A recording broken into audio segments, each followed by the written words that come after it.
वालेकुम वरहमतुल्लाहि वबरकातुहू। लें जी, कौम की एक और बेटी के साथ जुल्म व तशद्दुद हुआ है कराची के अंदर। शांति नाम की लड़की है जिसकी शादी हुई है रिसेंटली, और फिर उसके खामद ने उसके साथ तशद्दुद किया और उसकी हालत बहुत ज़्यादा ख़राब हो गई, और फिर उसको हॉस्पिटल मुंतकिल किया गया तो वो ज़ख्मों की ताब ना लाते हुए वो चल बसी। जब ये ख़बर मेरे सामने से गुज़री तो मैं ये एनालाइज़ करने बैठ गया कि हमारा माशरा कहाँ पे जा रहा है, हमारा माशरा किधर जा रहा है। क्या वो पेरेंट्स की क्या कंडीशन है मेंटली तौर पे कि वो ऐसे पागल शख्स की शादी करना चाहते हैं जो कि हालात का मारा हुआ है, हालात के अंदर डिस्टर्ब है, वो मेंटली तौर पे ठीक नहीं है, उसकी शादी कर दी जाती है और वो दूसरे दिन, चौथे दिन या 10वें दिन एक मासूम बच्ची की मौत का सबब बन जाता है। अब उसकी ऐसी हालत की गई है, वो कोई वहशी तरीक़ाकार इख्तियार किया गया है, कोई वहशियाना तशद्दुद किया गया है उस बच्ची के ऊपर। तो उसकी ये हालत हुई है कि उसको हॉस्पिटल जाना पड़ा, और फिर हॉस्पिटल में भी वो जाँ पर नहीं हो सकी, और जाते हुए उसने जब बयान दिया है डेथ से पहले, लड़की ने बयान दिया है कि उसकी जो ये हालत है उसकी सारे का ज़िम्मेदार उसका हस्बैंड है। तो आप देख लें कि इतनी ज़्यादा जुल्म हुआ है, और इस तरह से बेटियां कत्ल हो रही हैं, बेटियां मर रही हैं, और किसी को भी ज़रा भी ख्याल नहीं आ रहा कि ज़रा सा भी इस हवाले से देखा जाए। देखें, जब भी आपका बेटा मेंटली तौर पे ठीक नहीं है, मेंटली तौर पे डिस्टर्ब है, या उसको फाइनेंशियली तौर पे प्रॉब्लम है, किसी भी हवाले से वो डिस्टर्ब है, तो जब तक वो ठीक नहीं हो जाता, जब तक वो अपने पैरों पे खड़ा नहीं हो जाता, जब तक वो मेंटली तौर पे ठीक नहीं हो जाता, उस वक्त तक उसकी शादी हक़ नहीं बनता। इस तरह से किसी की बेटी को इस तरह से ब्याह लाना और फिर उसको मौत की घाट उतरते देखना, मैं समझता हूँ कि ये इसमें उतने ही गुनाह के अंदर शरीक हैं जितना उस के हस्बैंड ने ये जुल्म किया है, उतने ही उसके पेरेंट्स भी इस जुल्म के अंदर बराबर के शरीक हैं। और दूसरा, मैं एक और अपील करना चाहूँगा लड़की के पेरेंट्स से। जब भी आप लड़की का रिश्ता करें तो कोशिश करें लड़के की पूरी इन्वेस्टिगेशन करें, उसके इंटरव्यूज़ करें, उसको 1 साल 1.5 साल तक उसको चेक करें, मुख्तलिफ़ हवालों से, उसके दोस्तों से चेक करें, उसके हमसाये के अंदर जाके चेक करें, वहाँ पे उसका चाल चलन चेक करें।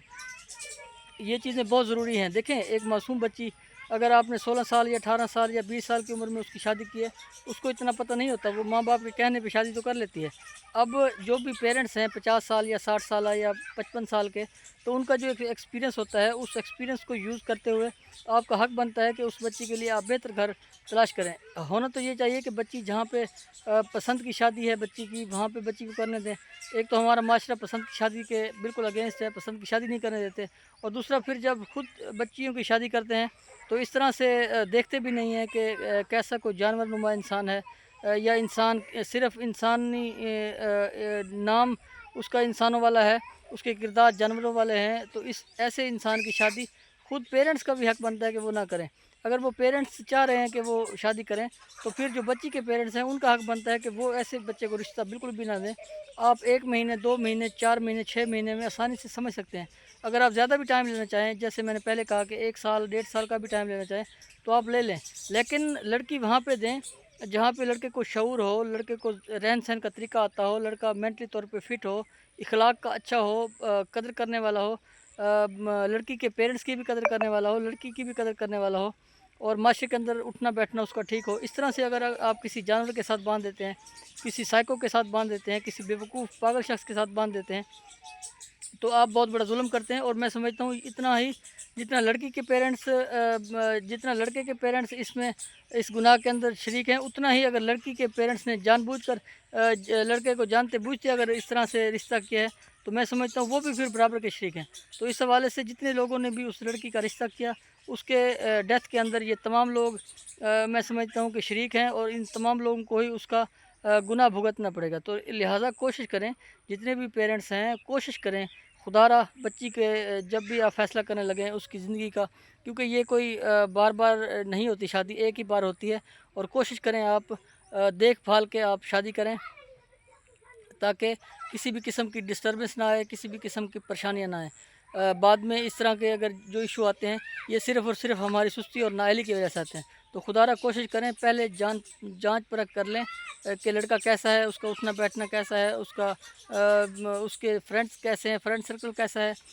باقی اس کے معاملات کیسے ہیں، مینٹلی طور پہ وہ کیسا ہے۔ تو یہ چیزیں اگر آپ جانچ لیں گے تو میں سمجھتا ہوں کہ اس طرح کے جو مسائل ہیں، اس طرح کی جو شانتی کی جو ڈیتھ ہوئی ہے، اس طرح سے پھر کوئی بھی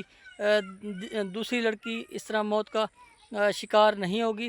خدا را کوشش کریں